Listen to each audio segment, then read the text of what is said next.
my first question is, why do you want to trade? Yeah. Right. I'm trying to differentiate between investing and trading, right? Why do you want to trade in and out of stock? So the answer is to make money. The question is, why do you want to make money? So just to enjoy making money. So now, if you're trying to find enjoyment through investing, I think we're at the wrong place.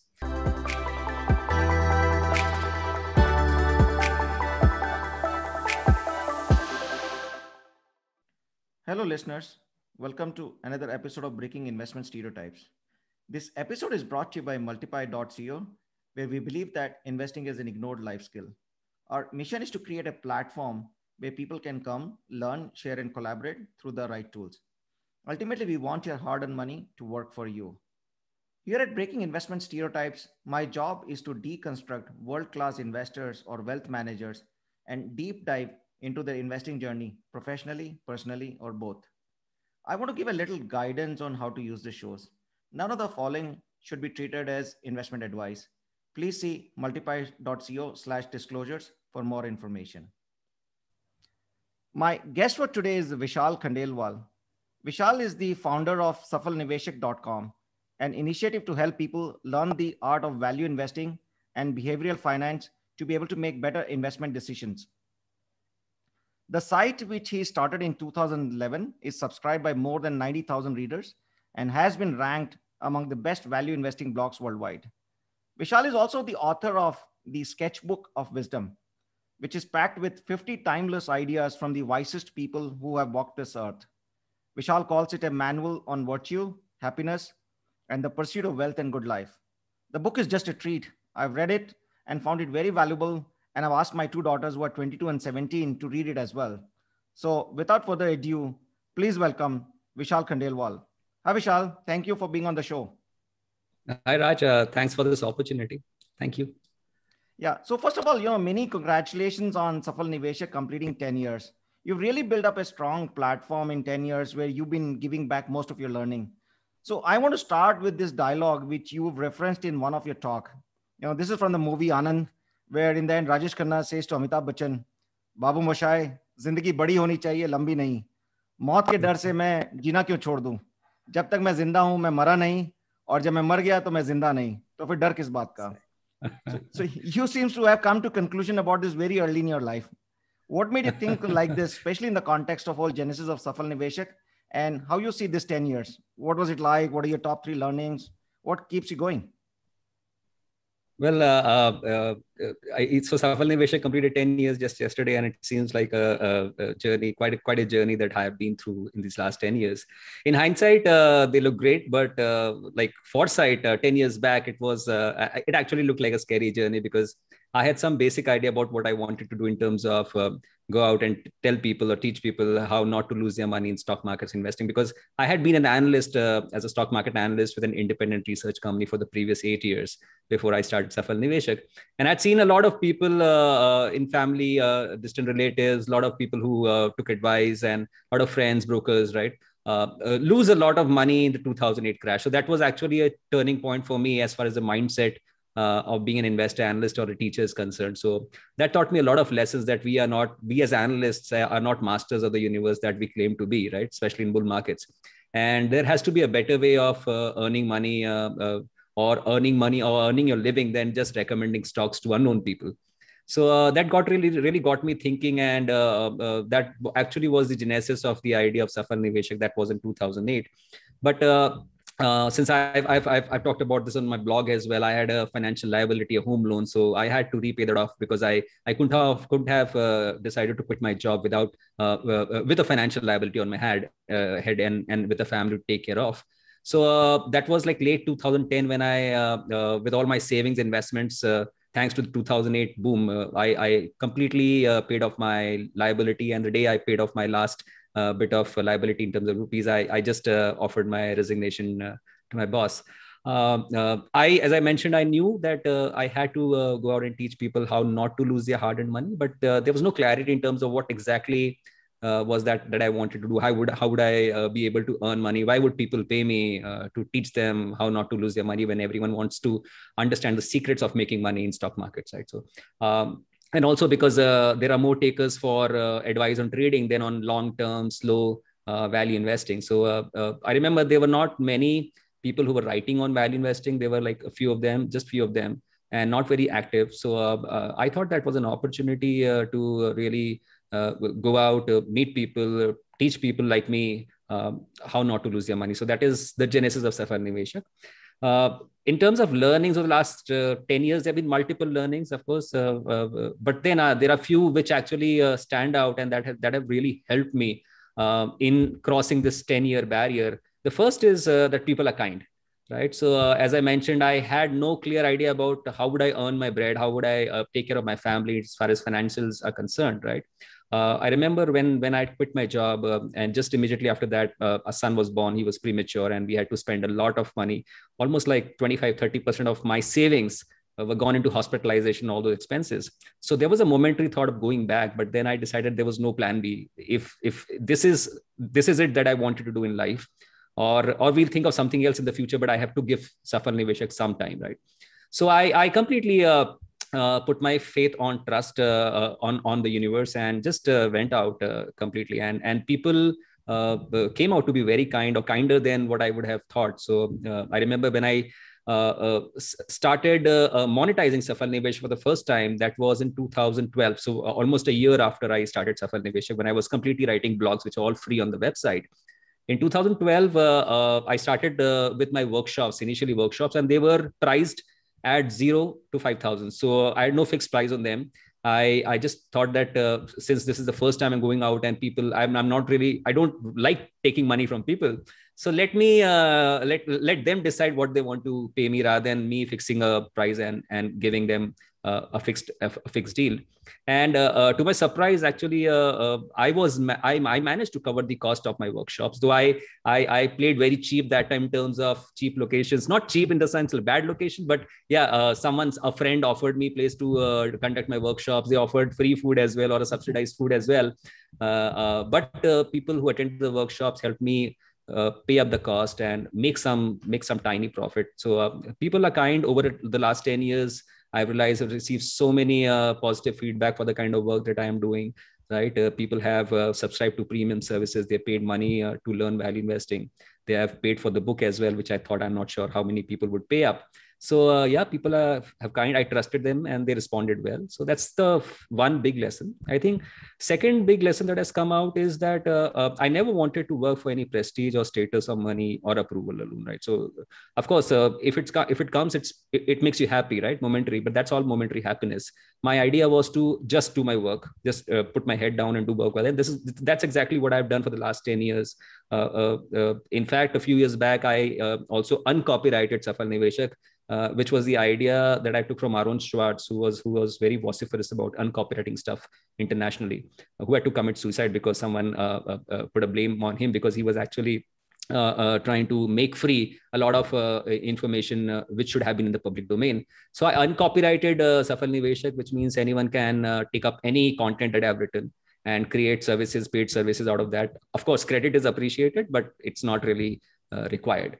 So that's something which that I've learned, that yeah, doing your work is enough. And third thing, 10 years, statistics tell you that most of the startups or most of the business fail within the first 5 years in today's world. And 10 years, very few businesses or very few initiatives actually move on for 10 years, which are also able to sustain the person who started it. So anything worthwhile, and that is a lesson for investing as well, anything worthwhile takes a time. Right. So I see people from unknown fields these days talking about stock advice and how to do investing when they have no experience and no background, right, in terms of doing that. And they've got into like millions and millions of subscribers, but that's perfectly fine, right? So 90,000 subscribers after 10 years may look like a big number, but compared to what others are doing, this is not really a big number. And I'm perfectly fine with that, because I believe in the kind of work that I'm doing. And I think the journey is more enjoyable for me than any statistic that Safal Niveshak, any success that Safal Niveshak can achieve in the future. So yeah, that's about Safal Niveshak. Vishal, I mean, you're very, anybody who reads your book and clearly understand, and, clearly our listeners should be able to make out, and they will discover you while doing our talk as well. You're a very evolved person. You're a very conscious person. So, what you're doing and what you're saying, very few people can actually do and say. So thanks a lot once again for, telling I think that's the Sorry. I think that's the biggest perk of being free, or feel liberated, that Yeah. you decide, as I mentioned in the post yesterday as well, right? Liberation is not just about doing what you want, but also not doing what you don't want to do. So Absolutely. I think that's the biggest perk of doing it all alone. Yeah. Absolutely. Absolutely. No, I think that's and then, I think you also mentioned in your book, right? I mean, life is all about journey. There is no destination, Yeah, right? So just enjoy the journey. That's Uh, true. you recently started your, podcast, and it's been amazing one. It's called The 1% Show, and you're getting some great names, right? Like Manish Chokhani, Vinod Sethi, Radhika Gupta, Monish Pabrai. What's the logic behind the name? Okay, so the story of 1%. A lot of people have this misconception that 1% means that you're talking about the top 1% people in the society, or it's meant for those kind of people. That's the concept of 1% globally. But for me, 1% means daily incremental small change that can help you become better over a period of time, right? So James Clear has this wonderful book called Atomic Habits, where he's talked about the secret. And of course, this is not a secret. It's been known for many, many years and decades, that if you just try to improve 1% every day, right, and you start from say 1, and you improve 1% every day, by the end of 365 days or 1 year, you are like 37, 38 times better compared to the starting point. Right. Of course, it's very difficult to change or improve 1% every day, but that's the idea, right? So the idea of 1% podcast is to get deeper into the minds of the wisest people around, or the achievers who've struggled in their lives, who've achieved some kind of name, fame, due to their hard work over years, not really shortcuts, but over years. Right. So get into the minds of those people, learn from them how they have worked through their lives, worked through their careers, and the lessons that they have, or they want to share with the younger new generation, right? Because there's so much noise around. So, amidst this, if you can really find out those pearls of wisdom from people who have seen lives, actually lived lives, right, over decades. So I think that was the idea with which I started the podcast, and as I think I would attribute a lot of this to luck, right? So and also to my initial discussion with say Manish Chokhani. Manish actually has been instrumental in helping me say connect with Vinod, and he's quite been a supporter of this initiative. But yeah, again, it's a new journey which I've started. I'm not sure how far it will go, but as far it goes, it is good. I'm going to enjoy it. Yeah. No, I think it's a great one, and frankly, the people you're getting is really amazing. So I really love your podcast. So as I mentioned, I've read your book, the Sketchbook of Wisdom, and really found it very insightful. Normally, I don't read, and I don't know how many people read the forward, but I normally don't read the forward. But this time, actually, I did. Also because you were coming on our podcast.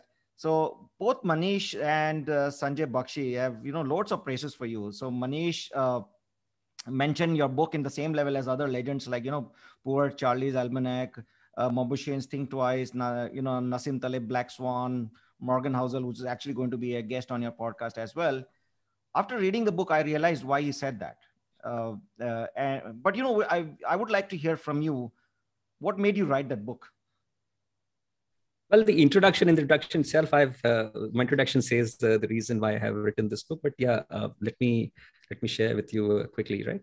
So the thoughts and ideas that I've written in the Sketchbook of Wisdom are those ideas which have actually helped me learn about my life and to live way of life. So these are the ideas which I have seen work for me over the past like a couple of decades, at least since I got my senses right. The lessons from some of the wisest people I have written about in the book have actually helped me through my darkest hours, right? And they've enabled me to walk on this journey even before I started Safal Niveshak, and especially after I started on this uncertain journey of doing work on my own, right? And they have helped me through my periods of anxieties and sorrows and worry, and when I got greedy sometimes, and when I was envious. So all the problems. That's the reason I have dedicated one page per idea in this book, right? So there's only so much that you can talk about. Of course, you can write reams and reams of paper on a specific topic, but I'm not that kind of a person. I live life in bite-sized pieces, right? One day at a time. So that's the reason the idea was to write one idea per page, and to include the most important ideas that could really pass on the message to anyone who reads the book about what life is really about, how the wisest people have explained it. Right. So nothing in the book, as you know, is original, right? Though I've referenced a lot of people, I have put in some of my experiences, but those experiences, I found words to communicate those experiences because I have, as Newton said, I've walked on the shoulders of giants. So it's also a wish, and another reason is that it's also a book which I would have personally wanted to read when I was, say, 20 years old, right? So there's so many books which I would want to give to my, say, daughter and son as they grow up. But this book, I wanted to be a compendium or a concise version of all the important lessons, but probably the most important lessons that I would want my daughter or my son or any kid around to start their career, start their life with. So since I did not find a book that could have been done in an illustrative way, and so someone actually gave me a feedback. This is one handsome book written for adults. So this is one beautiful illustrated book written for adults that you don't really find. We find illustrations or illustrated books written for children, but that was the idea. And the idea of illustration actually came from my son, because I used to make an illustration on Safal Niveshak explaining investing concepts. So he said, why don't you write a book which is illustrated? So the idea came from there. But yeah, it was a book that I wanted to read in my life. And that is what I've shared with others. No, really, thanks. And, thanks for doing for us, and thanks for doing for our next generation, right? I hope our next generation definitely benefits out of it. And once they read it, I'm sure they're going to become more of an adult, what they would have otherwise become. Sanjay Bakshi said very interesting thing in the forward, right? He said, in your book, you will find synthesis between Stoic philosopher and Upanishad. And he says, while reading transcript, he couldn't help but smile and think, Vishal has truly found his Ikigai. You also mentioned about Ikigai in chapter or page, whatever you call that, number 74, under Live Your Life's Desire. So, as you mentioned, and I'm just repeating what you've written, Ikigai happens when you do your work you love and are good at, and that work the world also needs and will pay for it. Why don't you help us understand how and when you found your Ikigai? I'm still searching for it. As I mentioned, I think life is about daily struggle and a daily chance of making yourself better in some way or the other, whether it's in relationships or whether it's in your learning habits, whether it's in investing, for example. Right. So, of course, the kind of work that I do and that I've been doing for the past 10 years is a sort of an ikigai for me. Right, because this is a work which I love doing each day, one day after another. This is the work that supposedly people also like and they are willing to pay for, right? So, and I can do it from anywhere, and I don't really, I can choose the people I want to work with on this, right? So truly that magic combination, I think that happened for me when I started Safal Niveshak. So again, that was a period of uncertainty. I would not call that was an instant moment of ikigai for me, right? Of course, I knew what I wanted to do. I loved writing every day, but whether people would pay for it, I was not so sure, right? But when that thing happened, when people trusted me with my work and they actually started paying me for the kind of work that I was doing, I think so that combination actually got completed for me. So I think it has been a slow journey. The idea of finding my ikigai, or finding the happiness or that sweet spot, which is a win-win for me and for people who care to spend their time reading my stuff. I think so. That win-win combination has happened over a period of time. But I look for ways of finding more joy, greater joy in my work every day, and that keeps me going. And so that ikigai, or the search for ikigai, still is on. Right, want to make each day even more joyful than the previous one. Yeah, true. A lot of people talk about financial independence, and a lot of these things ties back to the financial independence, right? Where the financial independence is basically when you don't need to work for money, right? And you can work for whatever and whoever and wherever you want to. And in US, they use the word called FIRE. It's called financial independence and retire early. Somehow, we never like the word retire, right? Why you want to retire, right? You can do, you never retire, right? You can do whatever you want to do, but retire has a very different meaning.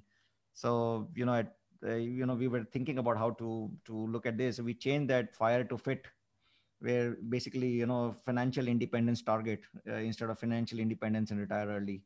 So that's our way of moving away, not talk about retire, but talk about financial independence itself. Let's move on. In the early days of Safal Niveshak, you used to write a series called Stock Talk, And over time that, I see that your writing are becoming more behavioral. And by the way, of course, they're great. Can you please explain the transition, and what are your views on writing publicly about your investments or stock ideas? So one thing is clear, Raj, writing about stocks, talking about stocks does not fit into my Ikigai, right? That is not something that makes me comfortable, right? That has never made me comfortable, right? And there has been no transition. In fact, I have always written about behavioral stuff. So even when I started writing, it was more about behavior. I was not talking about the technical terms of mental models and biases when I started out, right? Because I was still learning very, very early in my learning career. Right, but all that most of the stuff that I was writing was about how do you improve your behavior, how do you behave well as an investor. So there has not been a real transition as far as the kind of stuff that I write. I used to write behavior, I'm still writing behavior, right? There were moments where actually I started a service or again through my newsletter, I started asking people if they want me to write research reports on companies, right, in terms of business analysis and everything. And that was very clear that I would write research and write on businesses that people request and not out of my choice, that most people request. So I used to float a form, and if more people are requesting for, say, a business, I will write about a business. Even if I know nothing about it, I'll learn about it a bit and then I'll write about it, whatever I've understood, right? So those are not really comprehensive reports that I used to write, and I call them stock talk. And I used to also mention an approximate valuation and all those kind of things. So the problem that happened over a period of time is that people started taking that as recommendations. And this is what happens, right? When you hear about stocks, I remember in my initial organization as well, when we used to release one research report every week on a company, right? It was either a buy or a sell or a hold, right? But on the top of the homepage, we would only name the company, right? So that people are enticed to click and go and buy the service and read the report, right? So we would only say that this week's stock is, say, ABC, right? But even if it was a sell, just because we were putting that name on the homepage, people thought it was a buy, right? If I had, say, written Infosys, even for example, if Infosys was a sell, right? Just because I mentioned today's stock idea is Infosys, right? People thought it was a buy and they would buy it, and only later realized that, okay, it was not really a buy, it was a sell recommendation. In my case, I was not giving a recommendation. I never intended to give a recommendation, but actually that turned out to be a case. People made a lot of people actually sent me emails about, I bought this stock based on your recommendation and stock talk. What should I do now? People actually lost money on a few stocks that actually went down the drain. So that made me more uncomfortable about talking publicly about or researching stocks publicly. I have nothing against people doing that, but what I personally realized that messes up with my own thinking, right? Whether it's a stock which I own or whether it's a stock which I don't own, right? Especially about my portfolio stocks, I don't talk about them publicly. I don't want to. People ask me, what's your CAGR? How can you teach investing and all those kind of things? I said, I don't need to prove anyone don't need to prove anyone that the kind of return that I've generated. But all I can say is that the kind of return I've generated has helped me quit my job and live a life that I want to live, and do it comfortably, say so, and still give away 99% of my work for free, right? So that's the kind of return I've generated, right? So I don't want to talk about my stocks publicly or write about stocks publicly, because that messes up with my brain and my thinking. And I think Guy Spier also wrote that in his book Education of Value Investor, and that I completely agree with that. You fall into that confirmation bias trap, right? Once you write about stocks, right, it's very difficult for you to change your mind. That makes sense. So let's talk about personal finance, which is near and dear to both of us. And I've seen this tweet pinned on your profile, which details the way you do your personal finance planning. It's great. It's simple. It's common sense. You've also mentioned that we usually trade common sense for the illusion of knowledge. So tell us, how do you think so profoundly but simply, and also about your whole personal planning? Okay, so I think I mentioned that tweet as well about simplifying personal finances, and I think that works for everyone, right? You don't need to do complex stuff to achieve financial freedom or to create wealth for yourself. Only the thing that you really need to worry about is the time horizon. If you have a long time horizon, you just need to keep things very, very simple if you want to achieve whatever you want to achieve. Right. So as I mentioned that, I think tweet as well. If that is a tweet you're talking about, where I own less than 15 stocks and own less than, say, 3 mutual funds, right? All those kind of things. One insurance policy, one medical insurance, one term insurance, all those kind of stuff, right? No debt. So I think simplicity is an underrated concept in financial planning, or when you're looking at finances, right? Everyone or most people would rather want to hear complex advice, right? Because they think that you cannot really achieve financial freedom by going or by talking or by doing simple stuff, right? The thinking is that everyone knows it. So why would I be so, like, why would I benefit from it, right? But the idea is, if you, not everyone is actually doing simple stuff, right? People are mostly doing complex stuff. They are owning stocks and mutual funds, which is beyond their capacity. They're over diversifying. They're holding multiple insurance policies, and then they start doing derivatives. When markets rise, they do all options and futures and all those kind of things. They trade in and out of stocks. You don't need to do that, actually, right? So my first question when I ask people who ask me, how should I start trading, right? Or for new investors, my first question is, why do you want to trade? Yeah. Right. I'm trying to differentiate between investing and trading, right? Why do you want to trade in and out of stock? So the answer is to make money. The question is, why do you want to make money? So just to enjoy making money. So now, if you're trying to find enjoyment through investing, I think we're at the wrong place, right? A lot of people have tried to find enjoyment through investing, and they have been taken to the cleaners, right? In the past, you've seen multiple cycles. And people think that investing or stock markets is an easy way of making money, because they have seen in recent times that others have made money, and they've also made money, right? But you have to see at least 2 or 3 down cycles to be able to say whether it's easy or difficult, right? Someone wise said that there are old investors and there are bold investors, but there are rarely any old bold investors. Right. So I think youngsters or people who are just starting out need to take this advice very clearly, that you have to do simple stuff. You don't have to do complex stuff. Of course, you do complex stuff if you are incentivized to do that. If you are paid to do that, you're working in an organization or an investing firm or investment firm that where you are paid to do derivatives and all those kind of things, or you are a CFO of a company who's hedging all those kind of stuff. But as a small retail individual investor, you have to keep it very simple. Over a longer period of time, you will get what you deserve. Yeah, simple stuff. So, people, but, people usually try and learn and not try. I mean, they usually learn after doing, they'll lose a bunch of money, and then they will realize, good for youngsters that they don't have enough money. They don't have large sum of money. So even if they're learning, it's learning over a very small sum of money. So probably a better learning, I would say. But yeah, before moving forward, I want to talk about, this whole psychology of loss or loss aversion, which you wrote about in your book. And you said that, pain of loss is 2 times greater than joy of gain. We used to say, and I've traded all my life, that, while trading, profit taking is price bound and stop loss is time bound. And we have seen time and time and again of that. You mentioned the reason we over insure, again, picking up from your book itself, is that, insurance agent is able to demonstrate the costly losses. So I just want to pick up on this insurance part here. In this view, how do you see both, how does one should see both life and medical insurance? Because that's a big part of the financial planning. So how should one look at that? I think I've mentioned it quite a number of times in terms of a simple financial plan, right? And as far as the insurance part goes, 2 of the key insurance that you should have is medical insurance, which is health insurance, which is Mediclaim also. And the second one is a pure life term insurance, right? So medical insurance is a must given the rising healthcare cost and given the rising cost of hospitalizations. We recently saw during COVID times where people stay in COVID in hospitals, and private hospitals would have cost them like 6 lakhs to 7 lakhs to even 10 lakhs somewhere, right? So the cost of hospitalization has increased multifold over the last few years.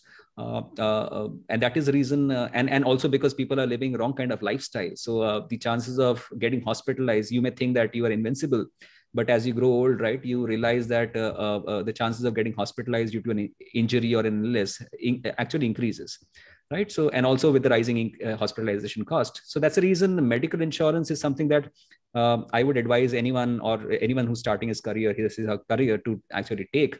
I also advise people who work on jobs and their employers provide medical insurance. I would ask them to take their own personal insurance as well, because the insurance with the employer is only till you are employed with that firm. Right. In the future, if you want to do something of your own, right, and if you want to take your own medical insurance, the premium would have risen because you are like higher in age now, bigger in age.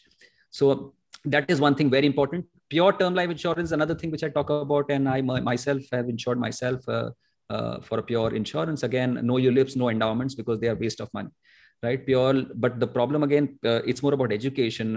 Insurance companies and agents don't really teach people about the importance of pure life, because that doesn't earn them commissions, right?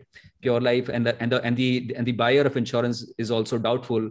The thinking is that okay, if I don't die, nothing will come, right? So why should I waste my money, right? The point is that the amount of premium that you save by putting your money in pure life is so much that if you can invest that money for say 30 years, and God forbid that you don't die, right? Uh, uh, uh, you're going to have a huge corpus anyway through your say mutual funds or stocks or what kind of investments that you have made by saving that premium amount, right? That would have paid if you had bought an ULIP or an endowment policy. So look at that part, right? Rather than trying to mix investment and insurance, which is endowment and ULIPs, keep insurance investment separate. Keep it simple. One policy or two policies of term insurance, you break that up, right? But pure term life, and one healthcare policy to cover yourself and your entire family. So that's something which I advise. And that's something which I practice because that keeps my life simple as well. No, same here. So, I think people should not try and mix up insurance and investments. Keep that separately. Keep it simple. It always works better. It's also a matter of education, right? So in a country like India, right, financial education has not really reached forget about small towns and cities, even in larger metros, right?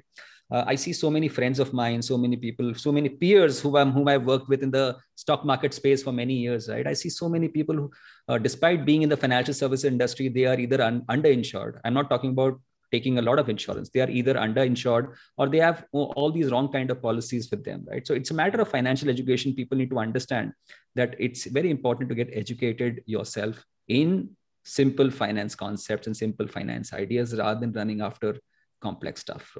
Yeah, I mean, there are many places, and including Safal Niveshak as well. I mean, you can just go and learn many things. Freely available, all the resources, and you can get yourself educated about it. So it's not difficult at all. Let's move on to So what's your view on the current this whole T20 style of investing and trading, especially amongst the youngsters? And we are seeing globally it's been a bigger phenomenon in catching up in the India as well. And not just youngsters, right? Even for the matter, even the seasoned investors as well. How to navigate this whole bipolar market, and then after that we'll come to the long-term investing as well. Yeah, I think that's a nice topic. Robinhood generation of investors, as they call it, right? Yeah. So, and I joke this with my friends who ask me what kind of market is this, and I say that this is not a bull market, this is not a bear market, this is a know-nothing market. Right. So people without experience, just because we have technology to help us, we have a low or zero commission trading to help us. Right. We have so many people teaching about how they made multi-million dollar amount of returns from their stocks. And if you go on YouTube, you need to go on YouTube. Yeah. Right. Ex-entrepreneurs from tech field and ex-comedians and all those kind of people are all there, teaching people about trading and stock investing and all this kind of stuff, right? Out of the blue. And technology is actually in a way which has benefited mankind, right? In some ways, it's actually destroying the entire fabric of long-term thinking, right? Long-term wealth creation, as if I were to talk about investing. So, and as you rightly said, it's not just youngsters, even savvy investors, who people out there who are trading, who are joining these Robinhood investors to try to multiply, and they are setting up wrong influences for others. And a lot of those people on Twitter and all those kind of places talk about showing their, and I'm just really worried about so many people showing off their P&Ls at the end of every day, that this is the kind of income that I made from my trade, and this is the kind of investment which I did. This is all show off. This is not going to take people anywhere. And this is so bad for youngsters who are getting into the market, who are enamored by these kind of returns that people show off every day through their P&Ls and trading charts and all this kind of stuff. I think this is completely madness, right? The question is, how do you play as an investor this bipolar kind of market? I think my response would be that you need to play your game, right? Rather than playing a game which is set by others, or just to impress others, or just to impress your following or yourself. Okay, I did this trade and this kind of money I made in such a short period of time. I think you need to understand why are you investing, or why are you in the stock market or investing place in the first place, right? Are you here to speculate, then I have no advice for you, right? But if you are here for the long term, if you are looking to build wealth, create wealth for yourself and your family for the long term, then I think you need to play your own game. And I think the most important advice is that, and there's something which I learned from someone, I don't recollect the name, is that to win at any game, right, in the long term, you have to rise above the game, right? If you play the game that everyone else is playing, if you're playing the game by the rules which others are setting for you, right? And if you're using the tools and techniques in a wrong way, right, you are going to go nowhere. It's like a treadmill. You are just running, and you're thinking that you're going to reach nirvana or reach somewhere, but you're not going to get anywhere. In fact, you'll be thrown off after some point of time, right? So play the game better, rise above the game, and based on your risk return profile, based on your time horizon, I think you play the game that way. There's no other way. There's no other advice that I can think I can give to someone who wants to play around this market or wade his or her way through this market. Yeah.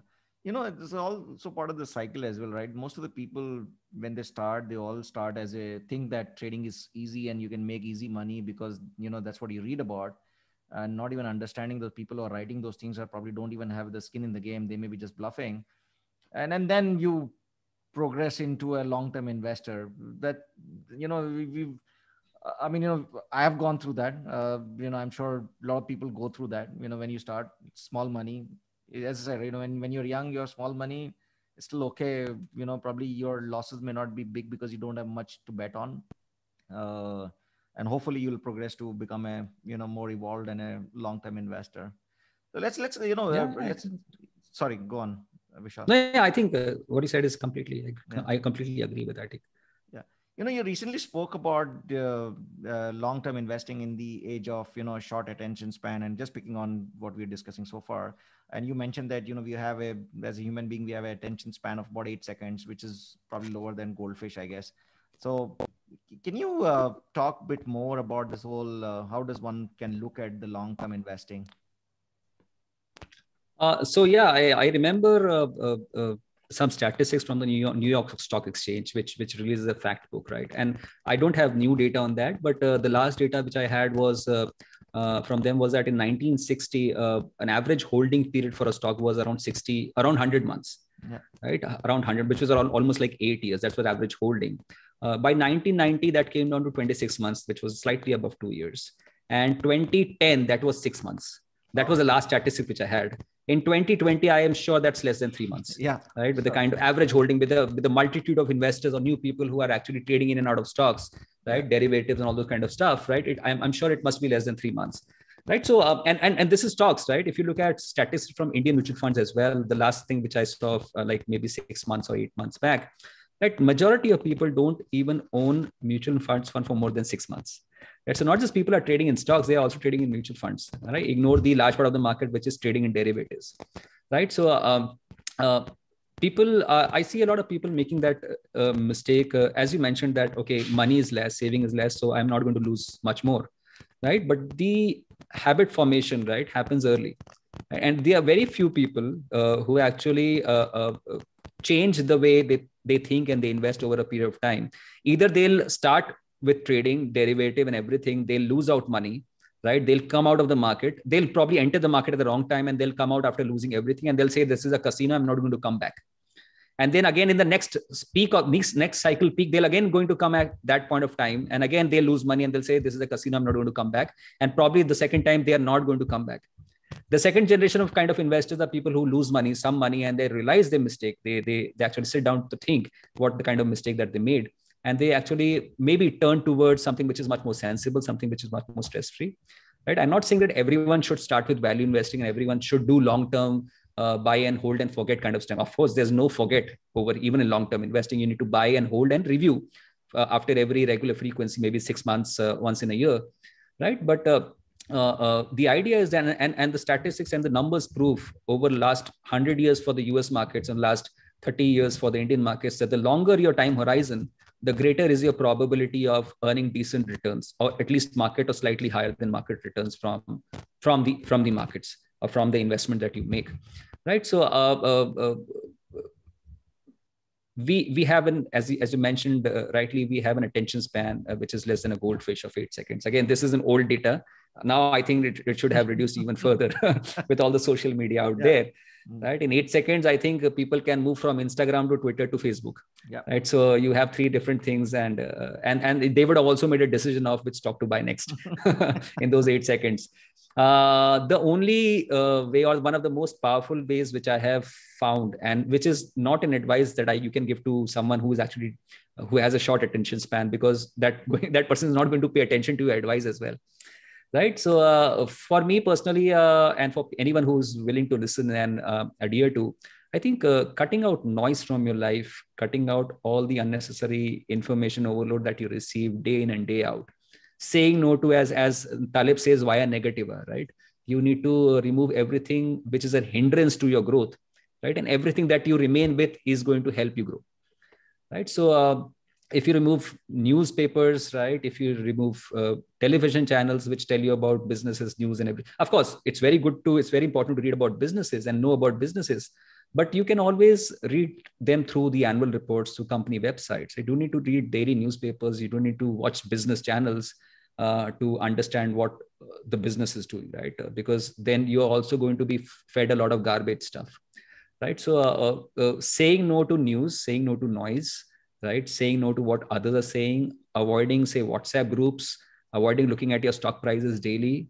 I think these are ways. So basically, no noise, right? If you can live a life like that, I think you are not going to miss anything. First thing, you will have a lot of time to think carefully about what you are doing. You'll have a lot of time to understand, analyze businesses or the direction that your investment career is going to take. And you have a lot of time to do things outside investing.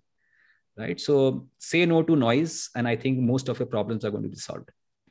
One thing I personally struggle, and, probably it's because of my upbringing as I've, as I mentioned, right, I've been a trader all my life. And, when you trade for bank book, you're trading day in, day out, you're making markets for the clients as well. And you mentioned that, right, don't look at the prices on a daily basis. But, that's a habit, it's tough to give.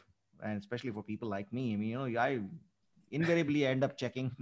I know that I'm not going to do anything, but invariably you end up checking like a couple of times in a day, where the market is and, how your portfolio is doing. And especially when the market is doing good. When the market is negative, probably you don't look at the market on that day. So I really don't. I've struggled myself how to avoid that. And it's a struggle, yeah. And it really impacts your thinking. So it's very important not to look. That I'm very clear at. But how to achieve that is what I am struggling with. It's difficult. So even, for example, you may not have a newspaper getting delivered to your place. Yeah. You may shut off all newspaper applications. You may not watch television, but you are still going there checking emails. So you have that willingness to open another window and log into your stock trading or account or a portfolio tracker and go and check your the thing, right? So, and that's the reason I advise people, and I do that myself, to maintain your stock portfolio in an Excel sheet rather than an Excel sheet which gets updated like a Google sheet. You can do that. That's a worse version of an Excel sheet. But an Excel sheet is something where the price don't get updated automatically, right? It's a difficult thing to do, but it's always, as I mentioned, it pays to try it, right? When I say that I don't look at stock price on a daily basis, there are some days when I look at stock prices, when the markets, when I come to know maybe on Twitter that the markets have fallen a lot, right? Or they have risen a lot. It always is enticing to go and look at a portfolio and see, okay, which are the stocks that may have corrected from your portfolio, which you can buy, right? Or which stocks have really jumped up. So that give you that momentary happiness. Okay, I made some kind of money in the stock market. It's very difficult to give up that kind of a habit once it's formed. But the idea is to minimize. The idea is not to eliminate, because it's very difficult to do that for the kind of brain that we have. But the idea is to minimize those things so that you minimize the mistakes that you make. Yeah. I love your I think it's there in your book as well. Definitely saw in your one of the, talk, becoming an investing Buddha and the iron rules around that. Do you want to elaborate, especially on the mental models in that? So mental investing Buddha. So in fact, that was an idea. I was again going through my Twitter feed, and Professor Sanjay Bakshi had shared a slide from his presentation from a conference which I could not attend, where he had a slide which was titled Me, M-E, Me. So he was talking about his own investment practice, or the key rules that he follows, right? In terms of margin of safety, in terms of no leverage, right? In terms of having cash as an option.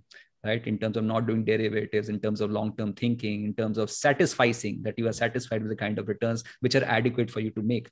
So based on that, I created that investing Buddha kind of a illustration to just to showcase the kind of investing that I do for myself, or that may work for most people. Again, it may or it may not work. But again, like the stuff that I've written in the book, the Sketchbook of Wisdom, these are the ideas that I've worked for ages, right? These are the things or lessons which I've worked for ages, and a lot of people have actually proven that, right? In my limited career as an investor for the past like 16, 17 years, almost 19 years, right?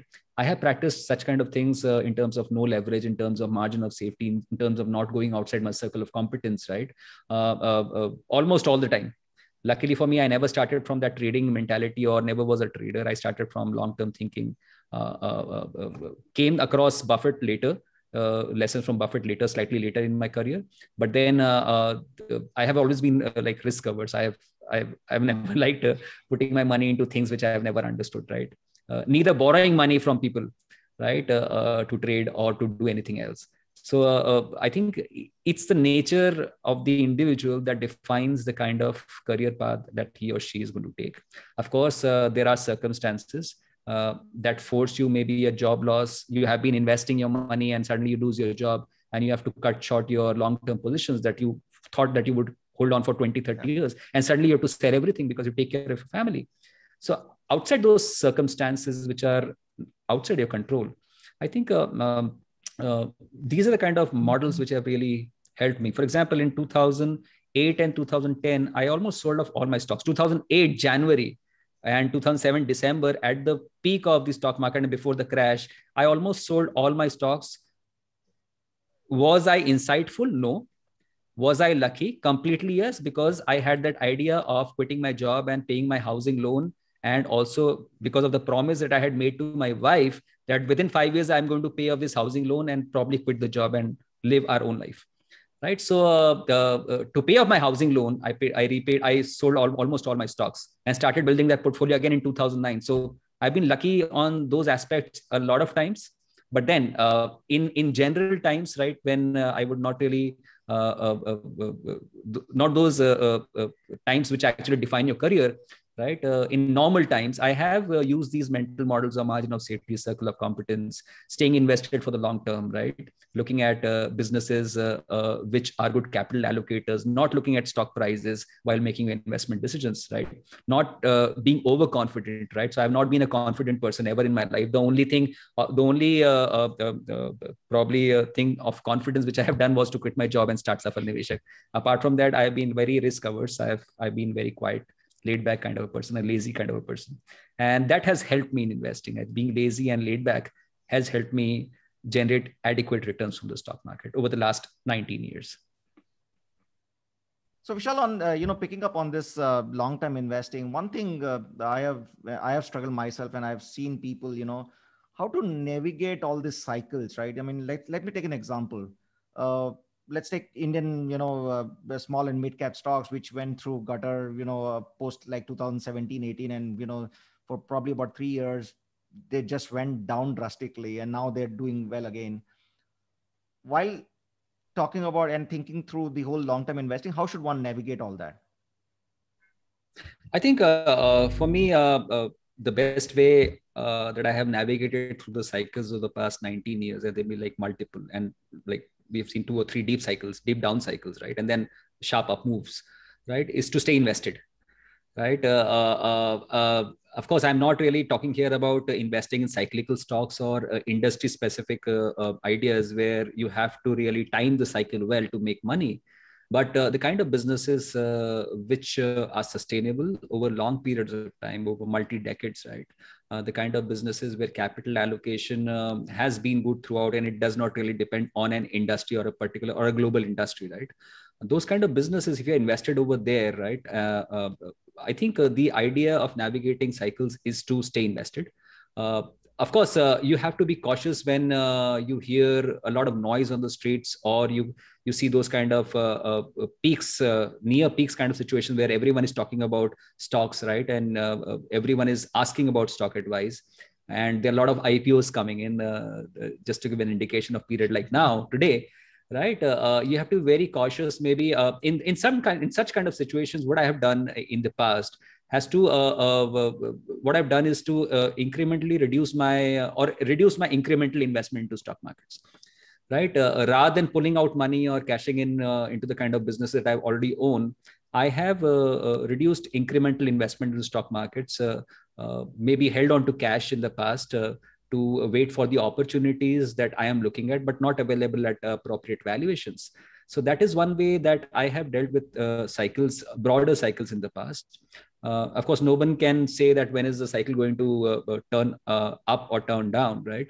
We have to be participative in the long journey if you really want to compound a wealth over a long period of time. And again, to repeat, this is not for people who are investing in cyclical industries, but more long-term sustainable businesses. So navigating cycles, I think the best way is to participate in those cycles. Be cautious when you realize that this is going too much over the top, and be prepared with cash when you think that this is, or start deploying cash, more cash when you think that this is like all gone for the cleaners, and now people are talking negative.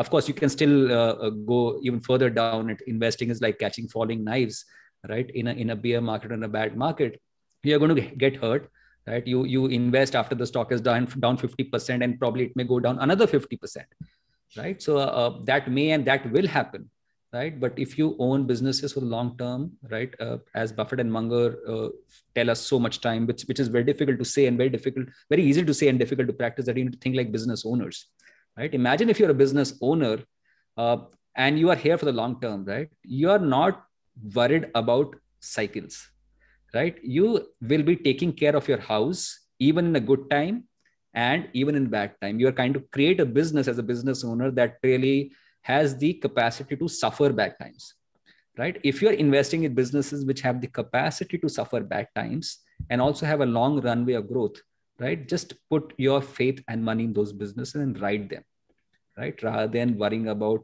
when it's going to rise and fall and worried about market volatility, right? But be cautious when everyone is talking. That's a thumb rule about stocks, and everyone is making money a lot in stocks, and you see you are also making money very easily in stocks. That's a time to be cautious, for sure. Yeah. That's very so Peter Lynch has that cocktail party theory. I'm not going to repeat it here, but Peter Lynch's cocktail party theory is a great way of navigating cycles. You realize that when everyone who was seeking your advice in the past is now offering you their advice of which stocks to buy, that is the peak. That is the top. Right? You don't move out of the stock markets, but you be very cautious at that point.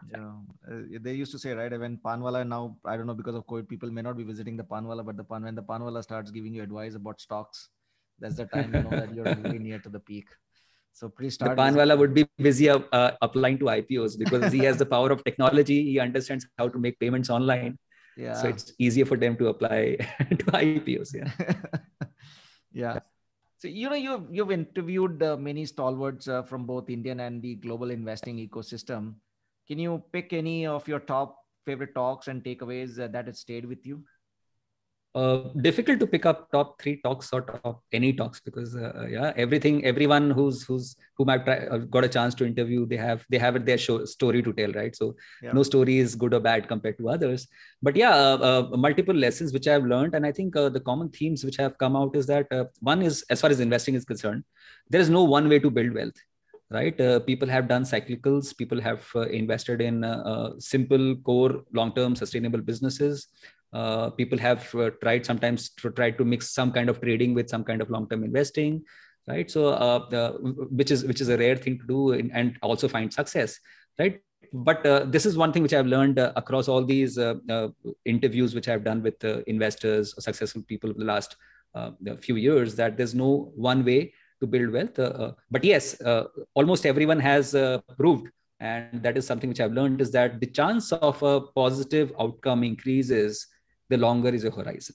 Yeah. Right? Almost everyone whom I've got a chance to talk to, this is one underlying thing, that the longer you invest in good quality businesses, the greater is the probability that you're going to create wealth for yourself and your shareholders or your clients and all those kind of things.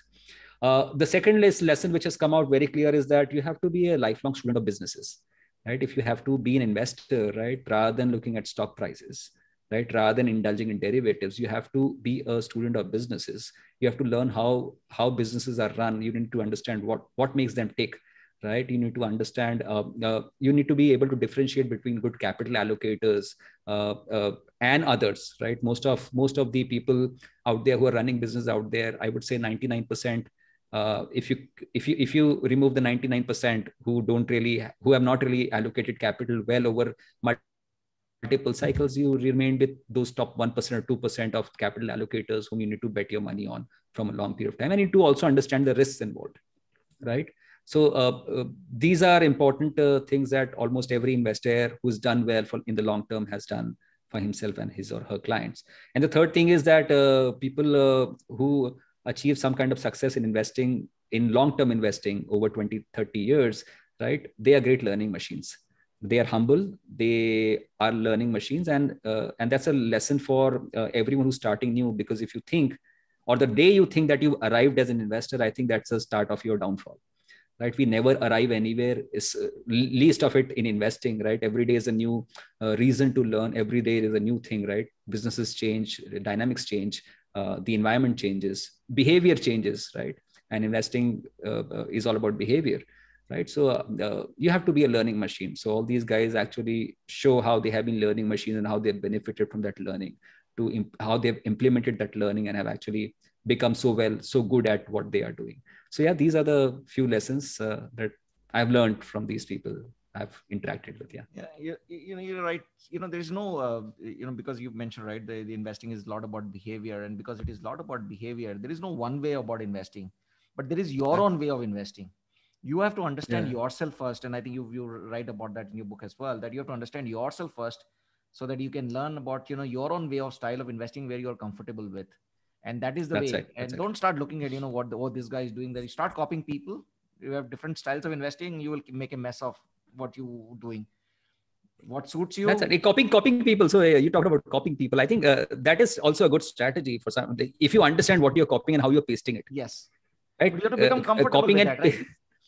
That is right. That is true. You have to apply your own brain, right? Yeah. So I am going to talk to Mohnish Pabrai, right? And he has been publicly vocal about how he's built his career largely cloning Buffett and his trades and all those kind of things. But you've seen the kind of smart things as Pabrai has done, the kind of wisdom that he's accumulated. He's been a learning machine, right? Yeah. And he's talked about all those learning and wisdom, and he's shared them with people, right? Yeah. So cloning is fine, copying is fine, but when you are copying, you also need to apply your brains that you're pasting it fine. Yeah. Right. Yeah. Based on your own risk return profile, rather than simply saying, okay, this person or this respected or big investor has bought this stock, so let me go and buy. He cannot be wrong. Of course, people can be wrong. Even the successful ones can be wrong. Yeah. Right. Whether you want to participate in their mistakes or not, that you need to decide. Right. So you need to apply your brains as well. Yeah. Yeah. So I'm saying even Pabrai doesn't talk that he just says that he copies Buffett, right? He doesn't say that I copy 5 people, right? You can't mix up 5 people and make a cocktail. That is true. Yeah. That is true. That is true. That is true. Yeah. That is true. That is true. Yeah. Any particular person who has profoundly impacted your investing style? Oh yeah, I've been too vocal about it. I think it's obvious. It's Warren Buffett and Charlie Munger, right? Mm-hmm. So Buffett about how to think about businesses, and Charlie Munger about how to think. Right. So I would probably rate Charlie Munger slightly higher than Warren Buffett in terms of shaping up my thinking over the past many years, or more than a decade, ever since I started learning about them. Though I started with Warren Buffett first, because he's more out there in the media and out there in terms of publications and sharing his learnings. But Charlie Munger has taken that learning to a different level altogether in terms of how do you lead a good life? How do you learn to think well generally, right? Not just in investing, which Buffett has also talked about. Right. Finding your Ikigai, working on things that you desire, right? So that you wake up every day and you tap dance to work. These are all lessons from Warren Buffett. Teaching people about money and planting that tree, right? Is lesson from Warren Buffett, right? Not doing things or not doing things or avoiding things that can kill you, right? Staying in a circle of competence, right? Not venturing out of it is a lesson from Charlie Munger. So I think there could be no one else than these two people who, personally for me, who've actually defined the kind of investing and thinking that I am able to do today compared to say 15 years back. Yeah, my favorite is tell me where I will die and I will never go there. So That's it. yeah, that's a good one. So that's one of the most prominent mental model that I use in my life as well. Inversion, right? Yeah. So that is the reason I said avoid news, avoid IPOs, avoid businesses that can kill you, right? Inversion is a great tool. Our mind does not allow us to think in terms of inversion, right? But I think that's one of the most brilliant tools, or brilliant ways of thinking right, by knowing what can kill you. Yes. Yeah. No, that's a great tool. I agree, and I've been trying to use that off late now, and I really find that it really clears up your mind once you start thinking that way. That's it. That's it. You've been an investment analyst, and you're now you're an educator now. Which one you relate with more? Oh, hands down, the educator. One. I am driven by this quote again from Charlie Munger, that the best thing a human being can do is to help another human being know more. Right? Nothing else drives me more when I wake up in the morning to come to my computer and write stuff, or write something that really helps one human being become better at what he or she is thinking that day. Right? I don't miss out though I am nervous talking publicly, but I don't want to miss out an opportunity to talk to youngsters or talk to people and tell them what they should not be doing as far as investing or their life is concerned. The kind of mistakes that I've made, or the kind of mistakes that I've learned that others have made, they should not be doing that. And so, teacher any day. How has meditation impacted you personally and as an investor? And can you talk, you mentioned about meditation on our mortality as well, which is a little different way of thinking through that. But can you talk about meditation in particular? So I have not been regular at meditation, but over the past few years, I've practiced it. I would say, if I were to just break it into weekly time, right? I would practice a meditation 3 or 4 days a week, not every day, right? And meditation for me means, in simple terms, is just to observe my thinking by closing my eyes, right? And just let things pass through. Whatever passes through, right? Over a period of time, I've tried to calm that mind, right? Calm that that radio, that chatter that goes inside my mind, right? It's very difficult, and that's the reason most people are not able to sustain that meditation, because it's very difficult to calm your mind, right? Something all the else other is going on. But as far as the decision making or investing is concerned, I think, and this is what I think, that meditation has helped me. It has helped me become, I think, more equanimous and be at peace, whatever the markets are handing me with, right? Or whatever is happening around me as far as investing is concerned, or as far as decision making is concerned. Once you have made a decision, right from starting, say, Safal Niveshak, as I mentioned, I decided to start, and I started writing articles and just send them, publish on my website. It was my idea of sending my creation into the universe, right? Without bothering about whether someone is going to catch it, someone is going to read it or not. Of course, people started reading it. But if you have done your work, right, I think you just ignore the outcome. You just forget about the outcome, because that's not in your control, right? So equanimity is something that meditation has really helped me with, to be much more calm amidst the turmoil, right? And that's the reason 2000, in terms of recency, 2020 did not really cause even an inch of stress when the markets were all shaking and falling down, right? Or I would not say 2008, because I was too young that point of time. I've not really started meditating. But situations like these don't really bother me at all, right? And also meditation helps you deal with reality, I think. And this is a benefit that happens over a period of time, right? You cannot really start meditating and the next day you think, I'm equanimous and I can handle reality and I can face the world and I am not going to get angry or sad or everything, right? You still get sad, you still get angry, you still get perturbed, right? But you get perturbed or you get sad or angry much lesser than compared to what you were 10 years back. So it's an evolving journey. Again, this is also a journey, right? Of self-improvement, of introspection. It takes time, but I think that's a journey in the right direction. So I would say meditation is the best way of improving yourself 1% daily. Yeah.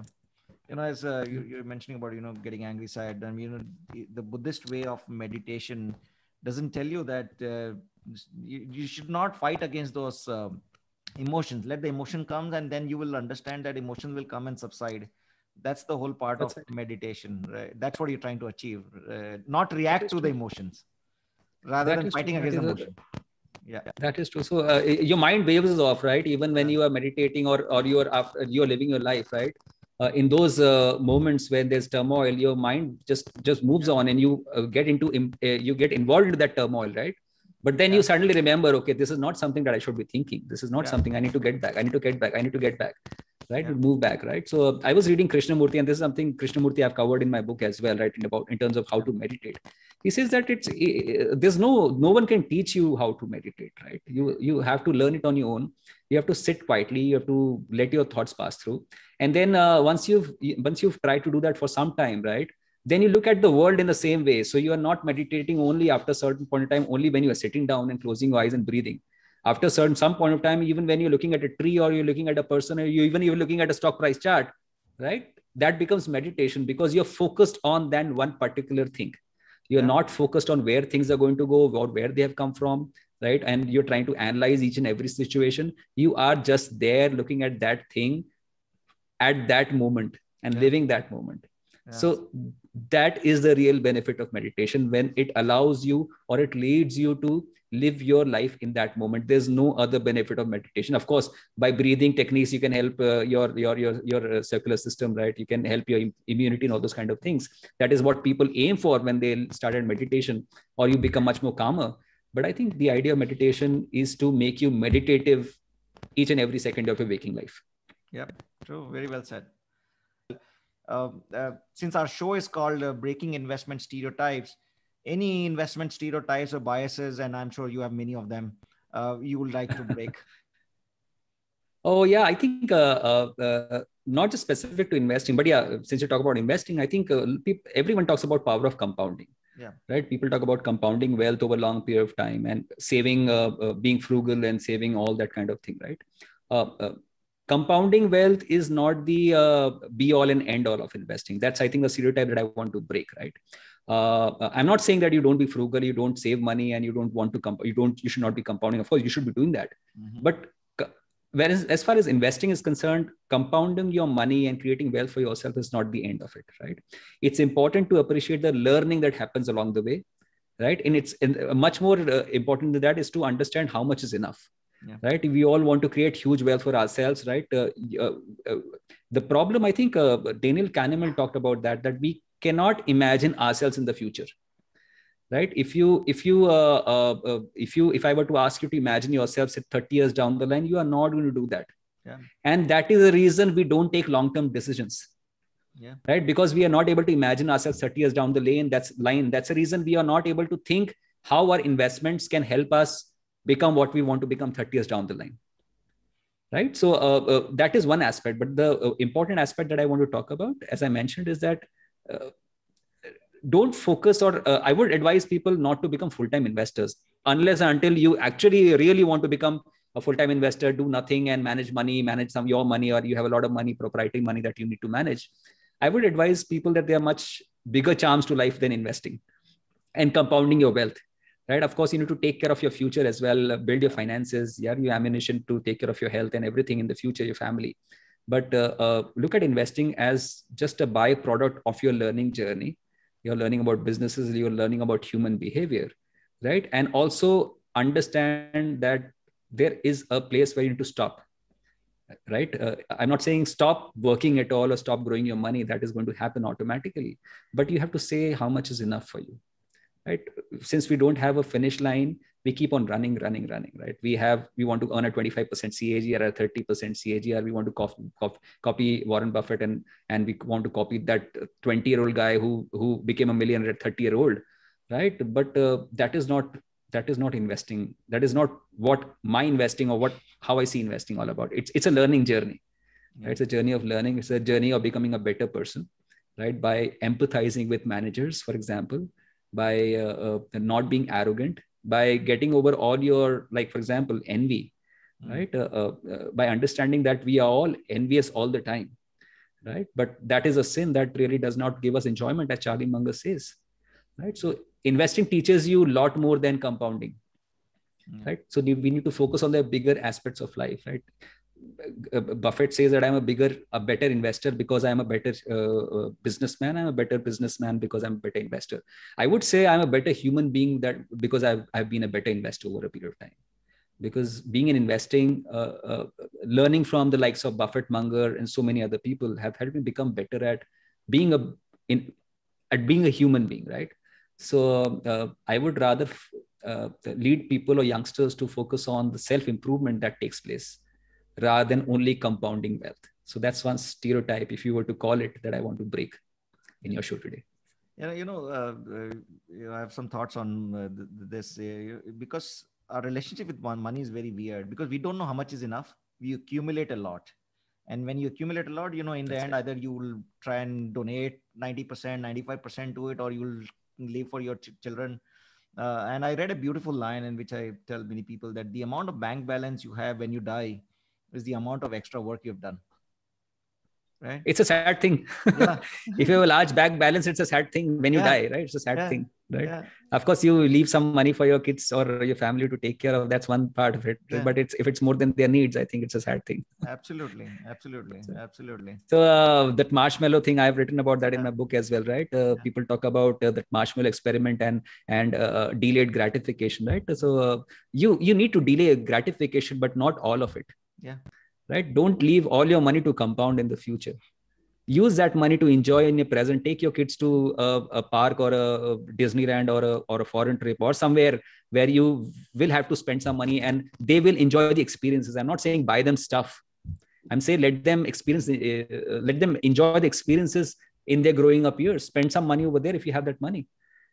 Right. So I think those things are so important for us to understand. So if you have 10 marshmallows, and this is how I conclude my chapter on that thing as well. If you have 10 marshmallows, you save 5 or 6 for the future, but eat those 4 now, right away. Enjoy those 4 right away.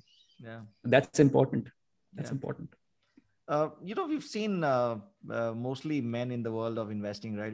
We both have spent a decent amount of time in that and at least see them talking about it. And you're going to have, I saw that you're going to have Radhika Gupta on your podcast. She's very vocal about it, and rightly so. And this is one subject very near and dear to me. What's your thought on that? It's ironic that 2 men are talking about why there are not more women in investing, but I don't have any clear answer for it. I'm sure Radhika is going to give better insights on this, but I sincerely hope that we see more women investing or handling their finances, whether at home or work, right? I'm pretty sure that the women are better at managing money, though they have not proven it, or nobody probably, it's the conditioning or it's the environment over the past many decades or years, or probably centuries as well, where the man in the house has actually taken the lead, and the woman has probably taken a backseat or has been forced to take a backseat as far as money management is concerned.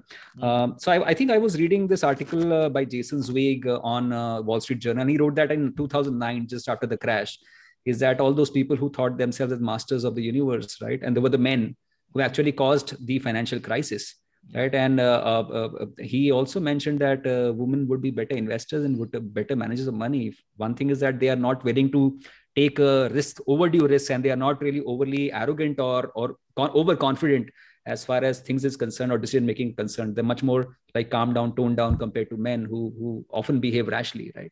So they would be better at handling money. So I hope, so I have no clear answer why there are not many women in investing or finance, but I sincerely hope that more women take up finance as careers, not just careers, even are much more forthcoming, much more open to manage money at home as well. And I would, and this is an advice not just for women, also for men, right? Someone, I think so many times we've heard that if you educate a woman, you educate the entire society. Yeah. Right. So if forget about educating men in financial matters, if every man in the household, if he understands what it is to manage finances, and if the woman does not understand, I think it's the responsibility of the man to teach the woman about taking control of the financial part of it. Part control, and I'm not saying giving up control. I'm saying 50-50. It's like you have to run together. You have to take care of the family money together, right? So, and it's ironic where most of the men would save a lot of money so that their dependents are not worried about money when they die, right? And the person who are going to benefit from that money do not have any idea about what they need to do about the money. So if the woman is knowledgeable about money and finances, she should teach the man. If the man is knowledgeable about money and finances, he should teach the woman. So we have to work together, no ways. And I hope so that they will come. Yeah, it's an irony that you spoke about Wall Street, right? And you mentioned about that that he said that in 2009 it took Wall Street about 13 years, and in 2021, there was the first time that a big Wall Street firm like Citibank has got a woman as the CEO. So a change, but it took longer. Hopefully, a good change, and probably we'll see many more at that level. Taking charge of such a large organization. Let's I think move. it is. Yeah, go on. It's also a matter of how. It's also a matter of how the woman is raised or the girl is raised in the family. I would find myself as a culprit as well, right? Over here, I have a daughter and a son, right? Yeah. So when you talk to a girl, right, or when you want your girl to do something, right, you would always ask her to be very careful, right? If you're going out, be very careful. Of course, you need to be very careful, right? Or should I help you? And you'll offer your help and all those kind of things, because we think that they're fragile, right? Compared to guy who says, yeah, bindas, go out and do this, and that you can do it, and you can do all those kind of things. So we are actually passing on the wrong kind of message that a girl is a fragile person and a boy is not, right? It could be the other way around, right? And sometimes it is the other way around, right? So we need to balance out, and we need to equate them together from the very early years of their upbringing. If we really want those or the woman or the girl in your house or women in your house to actually go and take charge and lead the business world or lead the finance world or take care of their money better in the future. So it all starts from the house. It all starts from, you cannot really blame that women have to take responsibilities in managing their household when they grow old or when they have kids. It all starts how we grow our daughters. I think that is where the change needs to take place. Yeah, change. We all are culprit of that. Yeah, we all there. Yeah. So you seem to have read tons of books very clearly, and I counted at least 92 books mentioned in reference in your book, the Sketchbook of Wisdom. You also wrote in your book that read not for information but to reflect, ask questions, discuss. Most of us, including myself, we read for information more so that we can sound smarter in the next party. You see it very differently. So what's your book reading style? What's your journaling style?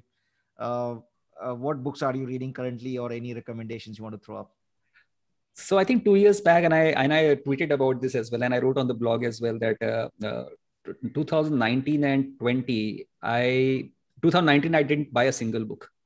Okay. Right, no single book, no new book for me. 2020 as well, despite the fact that we were in a lockdown and there was so much more time to read, I would have bought maybe a couple of books or 3 books, right? Or maybe 2 or 3 would have been gifted by friends and everything. So over a period of time, I've realized that or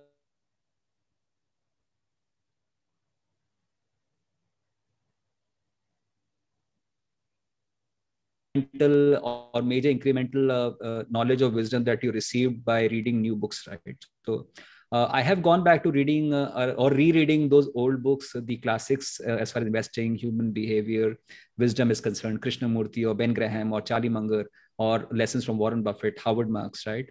Bhagavad Gita. So all those kind of books are something which I have been rereading for the past 2 to 3 years, and they have been immensely beneficial. And that was, and they were also one of the reasons why I wrote the Sketchbook of Wisdom, because that was a way, a funnel for me to transform the idea in my words and actually share with the world in a much more simpler manner, a concise version of what I have been reading and learning from these super texts.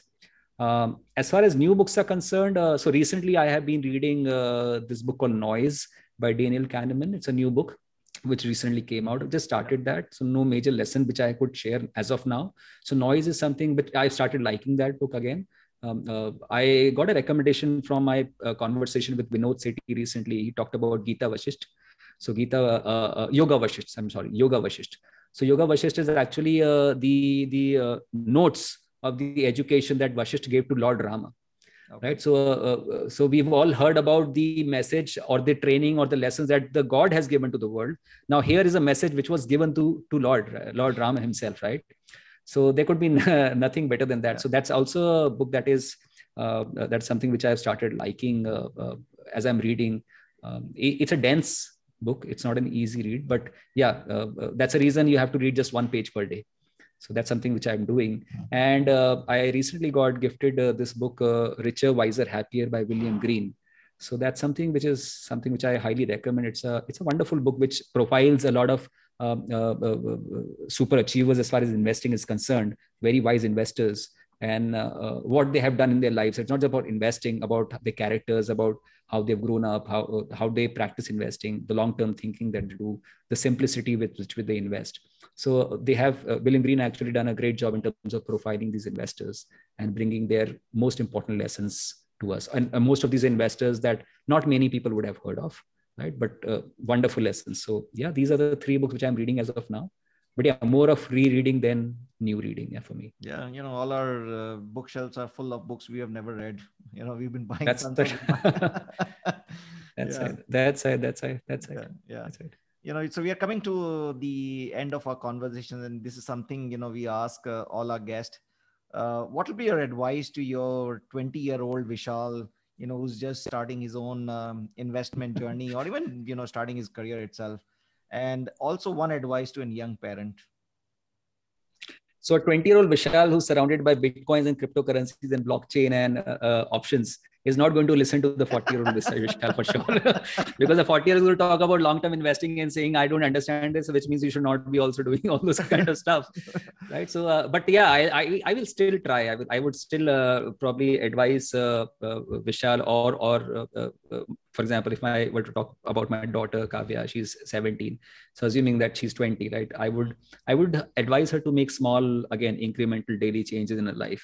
Right, that is one thing, but also to take big leaps when the opportunities come. So life is not just about 1%; it's sometimes also about 50%. Yeah. Right, you have to take a 50% leap, right? A leap of faith where you think it's a win-win for you and the society at large. I would not say just bet everything on a reckless adventure, but I would say that if it's a win-win for you and the society at large, you take those leaps, like very much like Taleb's barbell strategy. You do something which is very safe at one end, and you do something which is a leap which is slightly risky at the other hand, and you in the middle you do nothing. Right. So that kind of an approach I would advise to my daughter. Right. I will also probably ask them to stay true to what they really believe in. Right, rather than living by someone else's scorecard. Right. So this is one lesson. This is one of the most critical lessons which I've learned from Buffett and from all the people whom I've cared to listen, people who have aged well, who've been very wise, that it's very important to listen to others, but it's very important to listen to your inner scorecard and see what it is telling you. Right. Nothing else in life matters. Nothing else matters except what you yourself is telling you. Right. So be truthful and listen to your inner scorecard, right? And change for the better daily, right? In small steps, but also leap when you have the opportunity. And I think that should take care of you by the time you reach 40. So I think that should be an advice that I would want to, if the other person care to listen. for a young parent, this is specifically asked by one of my colleagues actually. So yeah, it's an on-the-job training. So I would not be. It's not something which I've just been into parenting for the past 17 years, right? But one advice or one lesson which I've learned is that your child is not going to listen to what you say. She's only going to see what you are doing, right? So it's important for us parents to act our part well rather than just saying do this, do that. It's for us to show them how we act, so that they get inspired and they see what is right and what is wrong. So I think doing the right things to teach your kids is better than saying the right things to teach your kids. So that is one lesson which I am trying to practice. I'm not sure what kind of results it's going to give, but I think that sounds good. Yeah. I think that works better. That works better. Yeah. Since you mentioned about crypto, I'm very tempted to ask you this now. Since I said, that was the last question, probably this is the last question now. And you talked about Nassim Taleb as well, about barbell strategy, do risky and do the safe on the other side. So what's your thought on where does crypto stand for you? I think too hard a basket, as Buffett would say it. In fact, my 10-year-old son has started watching a few videos to understand blockchains, right? Mm-hmm. Too young for him. So he's starting those kid videos and sitting with him. But my understanding is probably lesser than what he understands as far as blockchain is concerned. But I think that's too hard for me as at this point of time. I would rather, I would probably spend some time on that later, but not now. Not now. So, this Gary Gensler, who was the SEC chairman now, he has it's taught a course at MIT, which is there in open about blockchain in general. So Yeah. Yeah. So you can look for I think that. Patrick Shaughnessy, I think Invest Like the Best. They also have a couple of podcasts which explain blockchains and Bitcoins very well. They have. So I've been through half of them, but yeah, it's still over the top for me. So yeah, he's got good guys like Vitalik. Even Tim Ferriss got Vitalik, who's the originator for Ethereum. Of course, Balaji Srinivasan, he's the cheerleader for the whole crypto thing.